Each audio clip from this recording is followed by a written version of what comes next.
Hey, everybody. Welcome back to the Revenue Cycle Decoded podcast. My name is Gina Cornett, and we are talking about all things healthcare revenue cycle. So I know some of you out there are struggling to find a job, especially if you are looking for jobs in medical coding. It just seems like it's a jungle out there. So we're going to talk about some tips to create an ATS optimized resume. We'll talk about what that is in just a minute. Before we get started, be sure to hit like and subscribe and share this video with a teammate or a colleague who could benefit. So let's get started.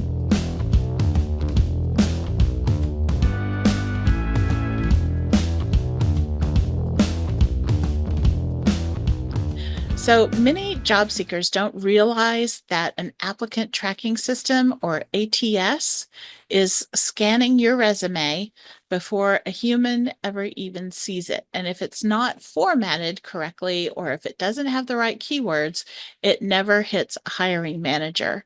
So on a previous episode, I talked about how many people don't believe in following up with hiring managers after they submit a job application or resume. They're just like, oh, that's so boomer, that's so old school. But a lot of us hiring managers are either boomers or we're old school, and we like that personal connection. And many of our companies are using these ATS systems, and they're using recruiters. And so if your resume doesn't have the right keywords or it's not formatted correctly, it may never even be seen by a human. It might not get to us.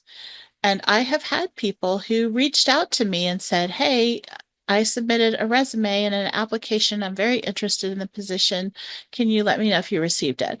And when I looked, I had not received it because it didn't make it past the ATS and the recruiter. But when I looked at the resume and the application, I was very interested. And so I did give those people an interview. So it never hurts to reach out. At the worst, okay, you don't want to be a pest about it. You don't want to be like pinging them every few minutes, right? But sending a follow-up email is certainly not out of line. All right. So now let's talk about these ATS systems. And I really want you to be able to optimize your resumes because that is going to increase your chances of getting interviews and getting your resume in front of a human being. So, first of all, is to use a simple ATS friendly format. And that means it's a clean, standard resume format. You're not going to have any fancy designs. You're not going to have any pictures, no emojis. You don't even want columns or text boxes or tables or anything that's graphic because the ATS can't read that. And so it's going to get stopped right then. Then fonts that are good to use would be Arial, Calibri, or Times New Roman, and use a point 10 to point 12 size font. And then save it as a Word document. You could save it as a plain PDF, but some ATS systems will struggle with PDF. So it's better just to save it as a Word doc. All right. Now, the next thing is to use ATS optimized keywords. What does that mean? Read the job description, highlight the keywords in the job description, and then make sure that your resume includes those keywords from the job description exactly as they are written. If your resume doesn't have enough industry specific terms, it's not going to get past that ATS filter. So you could even look at 3 to 5 job postings for entry-level coding or billing or revenue cycle positions and identify or highlight those recurring skills or software or certifications or job titles, and then include those exact terms in your resume. Now, you don't want to keyword stuff it. You want it to look natural. You want it to flow, but you want to have some of those terms in your resume so that it gets past those keyword filters. Some common keywords that you might look at including would be medical coding, ICD-10, CPT, HCPCS, that's HCPCS, medical billing, UB04 or CMS 1500, claims processing, denial management, revenue cycle management, or RCM. Now, I'm I'm using some acronyms here. We're going to talk about those in a minute. Health information management, E&M coding and modifiers, HIPAA compliance and medical records, electronic health records or EHR, and billing software like Epic, Cerner, NextGen, Meditech, Availity, ECW, Curio, Athena, any of those that the job is looking for and you have experience in. So if the job posting says medical insurance claims processing, don't just write claims on your resume. You want it to have medical insurance claims processing on your resume.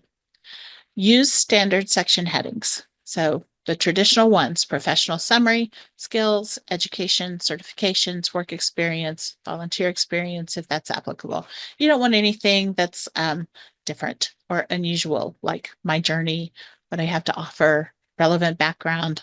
All of that is just, yeah, your ATS is not going to recognize those. And then customize the resume for each job. So you want to have one resume that is your template, okay, created in a Word document. But then you are going to look at each job description and you're going to customize your resume so that it matches the job description keywords. Many of the ATS will rank resumes based on the relevance to the job description. So the closer your resume aligns with the job description, the higher you will rank. So tweaking that resume even slightly improves your chances. And here again, if we have a specific phrase, denial management, in the job posting, we want our resume to talk about our experience in denial management. Now, I mentioned acronyms. We want to avoid them if we haven't explained them. So we use acronyms all the time in healthcare. It seems like there's an acronym for everything. But some of the ATS systems are not going to recognize them. So if a job posting mentions certified professional coder, CPC, we don't just want to write CPC on our resume. We want to spell it out at least once. So we would say certified professional coder, parentheses, CPC, close parentheses, with expertise in whatever. Okay. Don't use headers, footers, or columns.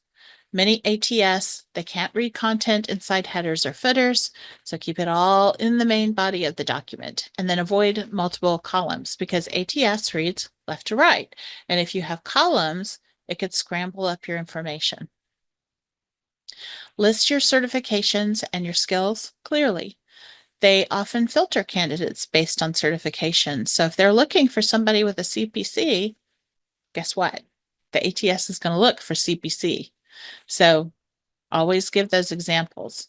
And again, spell it out and mention where you obtained your certification, like certified professional coder, parentheses, CPC, close parentheses, AAPC 2024. And any skills that you have. You want to list those as well. Could be medical coding, electronic health records, revenue cycle claims processing, denial management. Okay, next, we're going to optimize your work experience section. You can use bullet points. Do use strong action verbs here and include specific metrics when possible. So here's a weak example. Worked in a medical office and handled billing. Okay, lots of people did that, right? But a strong ATS-friendly example would be processed 50 plus insurance claims per day, ensuring 98% accuracy in coding. All right, now we have strong action verb, processed, and we have very specific metrics. Another one, verified patient eligibility using Epic and Availity, reducing denials by 20%. Okay, maybe you don't know how much you reduced it by, but you do know if you used a specific program. So any specifics that you can include in your resume are going to be more helpful. And if you don't have the experience because you're a brand new baby coder or biller or revenue cycle person, then focus on any internships or coursework or any transferable skills that you can bring over. Accuracy, customer service, data entry, anything like that that you can put on your resume that would be appropriate for the job. And again, look at your job description. Sometimes it will have things like that, some of those soft skills listed as part of the job description. Now make your job title match the posting if it's accurate. If the job posting says entry-level medical coder and your title was medical coding intern, you could consider using entry-level medical coder, parentheses, intern. So it matches the search criteria. Just try to get as close to that job title as you possibly can. There are a couple of free online ATS scanners that can check your resume for you. I will put them in the description below, but there's jobscan.co, resonate.com, and skillsyncer.com. So I will put those in the description. And they will compare the resume to a job description and then highlight any missing keywords. So just some final thoughts. Do try to follow these strategies as closely as possible to get your resume past those filters and in front of a real human being who is hiring. And then even with an optimized resume, you're going to have to network. You're going to have to do the footwork. And that means using LinkedIn and AAPC and AHIMA groups and connecting with people, networking as much as you can, and stay persistent, because many entry-level coders and billers and revenue cycle professionals, they land jobs after starting off in patient access or billing or insurance verification or denial management or AR or authorizations. They start off in those entry-level jobs and then they transition to another job or they get promoted. So those are just some thoughts for you. Be persistent. Follow these steps to optimize your resume, and I wish you the very best of luck. Now, if you would like to improve your skills in revenue cycle and your knowledge, join me on revenuecycledecoded.com to see the courses that I have available for you. They're very foundational to your revenue cycle career. And then join me also on the Revenue Cycle Bootcamp Facebook group for collaboration, support, and networking.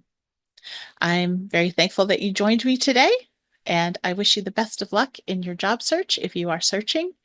And I hope that you will like, subscribe, and share this video with someone else that you know who could benefit. Thanks again. Till next time, peace out.